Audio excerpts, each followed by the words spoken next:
Bismillahirrahmanirrahim. Assalamualaikum warahmatullahi wabarakatuh. Baik, perkenalkan nama saya Muhammad Ali Akbar dengan NIM 23SP039. Di sini saya akan mempresentasikan mid dan final PLC atau Programmable Logic Control. Baik, langsung saja ke materinya. Yang pertama ada sejarah PLC. PLC merupakan perangkat elektronik digital yang dirancang untuk mengontrol proses industri secara otomatis. PLC pertama kali dikembangkan pada akhir tahun 1960-an oleh perusahaan General Motor. Pada saat itu, General Motor membutuhkan sistem kontrol yang lebih fleksibel untuk menggantikan relay dan timer elektromagnetik yang sering digunakan dalam lini proses mereka. Pada tahun 1968, Richard Morley, seorang insinyur dari Bedford Associates, sebuah perusahaan konsultan teknik di Massachusetts, mengembangkan PLC pertamanya yang diberi nama Magicon 084. Magicon berasal dari singkatan Modular Digital Controller. Dengan PLC ini berbagai logika relay yang rumit bisa disederhanakan menjadi sistem yang lebih mudah diprogram dan dirawat. Selanjutnya, di sini ada definisi dan prinsip kerja PLC. PLC adalah perangkat komputer digital yang digunakan untuk mengotomatisasikan proses pada mesin industri. PLC ini dirancang untuk menggantikan sistem kontrol berbasis relay atau sistem kontrol manual dengan menyediakan cara yang lebih fleksibel dan dapat diprogram untuk mengendalikan mesin dan proses produksi. Untuk prinsip kerjanya, PLC ini menerima masukan atau input dari sensor atau perangkat lain. Kemudian ia memproses data tersebut menggunakan logika yang telah diprogram dan menghasilkan keluaran atau output dan untuk mengendalikan mesin atau perangkat. Selanjutnya di sini ada bagian-bagian PLC. Yang pertama ada CPU atau Central Processing Unit. Merupakan otak dari PLC yang mengendalikan semua operasi dan memproses instruksi. Yang kedua ada unit I/O. Yang pertama ada input, menerima sinyal dari perangkat input eksternal seperti sensor, saklar, dan push button. Modul ini mengubah sinyal dari perangkat output menjadi format digital yang dapat diproses oleh CPU. Yang kedua ada output, mengirim sinyal ke perangkat output seperti kontaktor, motor, atau lampu. Modul ini mengubah sinyal digital dari CPU menjadi sinyal yang bisa digunakan untuk mengendalikan perangkat fisik. Yang ketiga ada memori PLC, berfungsi untuk menyimpan program kontrol, data operasi, dan informasi sistem. Yang keempat ada modul power atau power supply untuk menyediakan daya listrik untuk mengoperasikan komponen internal PLC. Yang kelima ada programming device untuk memodifikasi dan mengunggah program PLC, bisa berupa komputer. Yang keenam ada communication port atau port komunikasi, memungkinkan untuk berkomunikasi dengan perangkat lain seperti perangkat HMI atau Human Machine Interface. Yang ketujuh ada indikator light berupa lampu LED yang menunjukkan status operasional PLC seperti power on, terjadi fault, kesalahan, dan status input output. Baik, selanjutnya di sini ada klasifikasi jenis PLC. Yang pertama ada micro PLC, di mana jumlah I/O-nya 10 sampai 20 dan kapasitas memorinya beberapa kilobyte hingga puluhan kilobyte. Aplikasinya cocok untuk aplikasi kontrol mesin kecil. Di sini yang kedua ada mini PLC, di mana jumlah I/O-nya adalah 32 sampai 128. Kapasitas memorinya ratusan kilobyte hingga beberapa megabyte. Aplikasi kontrol menengah seperti jalur produksi yang membutuhkan lebih banyak I/O dan logika kontrol yang lebih kompleks. Kemudian di sini ada large PLC, di mana jumlah ratusan hingga ribuan I/O bisa diprogram dan kapasitas memori beberapa megabyte hingga puluhan megabyte. Aplikasinya cocok untuk aplikasi kontrol proses industri yang benar dan kompleks seperti pabrik kimia, pembangkit, atau pabrik otomotif.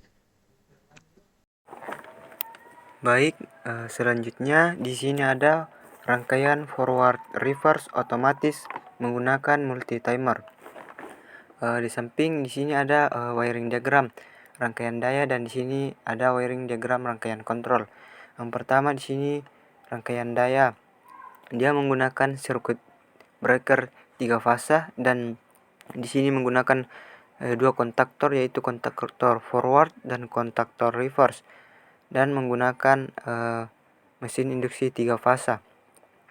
Selanjutnya di sini ada wiring diagram atau rangkaian kontrol, di mana di sini ada sumber 220 volt AC, dan di sini ada push button start, push button stop, dan di sini ada kontaktor forward dan kontaktor reverse. Di sini kaki dari push button start masuk ke terminal 01 dan kaki dari push button stop masuk ke terminal 03, dan kaki lainnya itu masuk ke minus DC. COM masuk ke plus DC dan L1 masuk ke COM. Di sini juga ada fasa dari 220 volt AC atau sumber masuk ke L1 dan netralnya masuk ke L2 atau N. Dan di sini ada kontaktor forward, di mana salah satu kakinya masuk ke terminal nomor 07 dan satunya lagi masuk ke kontak atau coil kontaktor reverse, dan kaki dari kontaktor reverse yang satunya masuk ke terminal 06, dan kaki satunya itu masuk ke L2 atau N atau netral. Selanjutnya di sini ada ladder diagram menggunakan multi timer. Jadi cara kerja dari ladder diagram ini, apabila push button start ditekan, maka di sini akan aktif, run akan aktif, dan mengunci di sini akan menutup atau mengunci. Jadi apabila push button start dilepas, arus tetap akan mengalir ke lampu, dan di sini kontak dari run menutup dan mengaktifkan timer 1. Timer 1 menghitung selama waktu yang ditentukan. Setelah menghitung, motor berjalan secara forward. Selanjutnya setelah menghitung, kontak dari timer 1 ini akan tertutup dan timer 2 akan aktif dan menghitung. Setelah menghitung, mesin dalam keadaan berhenti. Setelah itu kontak dari timer 2 atau 001 ini di sini akan menutup, dan timer 3 atau 002 akan aktif. Setelah itu timer akan menghitung dan motor berputar secara reverse. Setelah itu kontak dari timer 3 ini akan menutup. Di sini akan menutup dan timer 4 akan aktif dan menghitung selama waktu yang ditentukan. Setelah itu setelah menghitung, motor akan berhenti. Selanjutnya di sini ada rangkaian forward reverse otomatis menggunakan single timer. Langsung saja ke ladder diagramnya.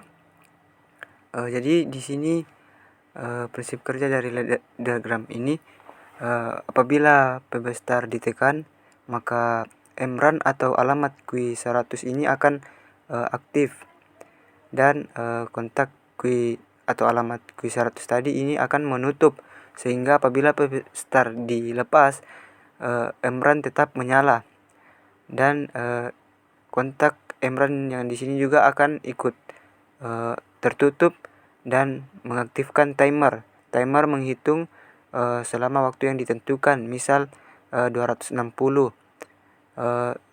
Selanjutnya karena kontak Emran sudah aktif, di sini akan menutup, dan apabila nilai dari TO kurang dari 310, maka apabila nilai dari TO kurang dari 310, maka motor berputar secara forward. Dan ketika nilai TO lebih besar, lebih dari 320, maka motor akan berhenti. Selanjutnya di sini ketika nilai kurang dari 310, maka motor berputar secara berlawanan atau reverse. Kemudian di sini apabila nilai TO lebih dari 320, maka motor akan berhenti secara otomatis. Mungkin itu yang bisa saya sampaikan. Lebih kurangnya mohon dimaafkan. Wabillahi taufik wal hidayah. Wassalamualaikum warahmatullahi wabarakatuh.